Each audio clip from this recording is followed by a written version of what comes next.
Kalau mau tahu seorang kepala daerah benar-benar peduli kepada rakyat atau hanya pura-pura peduli alias pencitraan, cek saja belanja anggarannya. Uangnya dipakai untuk apa? Dari situ akan benar-benar kelihatan di mana keberpihakan si kepala daerah. Baru-baru ini anggota Dewan dari Partai Solidaritas Indonesia mengungkap sisi lain dari balap mobil listrik Formula E yang getol didorong oleh Gubernur Anies. Ternyata saat harus bayar biaya komitmen tahap pertama, kondisi keuangan DKI sedang cekak alias defisit. Logikanya, pemerintah harusnya memotong pengeluaran-pengeluaran yang kurang penting atau bisa ditunda dan memprioritaskan kebutuhan yang benar-benar dibutuhkan oleh masyarakat. Namun Pak Anies tetap ngotot untuk menyelenggarakan balap mobil Formula E sehingga nekat berhutang ke Bank DKI. Di sisi lain, anggaran untuk membebaskan lahan masyarakat di bantaran Sungai Ciliwung untuk normalisasi sungai malah dihapus. Padahal program normalisasi sungai sangat dibutuhkan untuk mengatasi banjir yang sering melanda DKI Jakarta dan menimbulkan kerugian yang amat besar buat masyarakat. Ironis sekali ketika pemerintah Provinsi DKI Jakarta rela mengeluarkan uang 2 triliun lebih untuk acara balap mobil, anggaran yang hanya 160 miliar untuk mengatasi banjir malah dihapus. Bingung saya, logikanya di mana? Pada rapat APBD Perubahan 2021 beberapa hari lalu, terungkap pula rencana pembelian kapal untuk operasional di Kepulauan Seribu. Yang jadi masalah, judulnya kapal operasional, namun kok speknya VIP sehingga harganya mahal, yaitu 8 miliar untuk satu kapal saja. Kapal ini pun hanya akan dipakai oleh pejabat dinas perhubungan, bukan untuk masyarakat Kepulauan Seribu. Kasihan banget warga Kepulauan Seribu yang di saat sakit pun harus naik kapal bersama sayur, ayam, dan barang. Sementara pejabatnya enak-enakan naik kapal dengan spek VIP yang dibeli dengan uang pajak masyarakat itu sendiri. Di saat yang bersamaan, sejumlah anggaran penting lainnya malah dipotong, seperti anggaran subsidi pangan, perluasan kesempatan kerja, pelatihan kerja, pemberian alat bantuan produksi untuk pelatihan UMKM, dan anggaran pembinaan UMKM. Ini dipotong semua.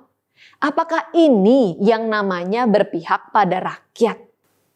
Salah satu lahan basah yang rawan korupsi adalah pengadaan tanah. Bukan rahasia lagi, ada pemain-pemain tanah yang main mata dengan oknum pejabat untuk dapat untung besar. Dugaan korupsi pembelian tanah untuk program rumah DP 0% di Munjul, Jakarta Timur salah satu contohnya. Kasus ini sudah pernah saya bahas di episode Anies dipanggil KPK, so what?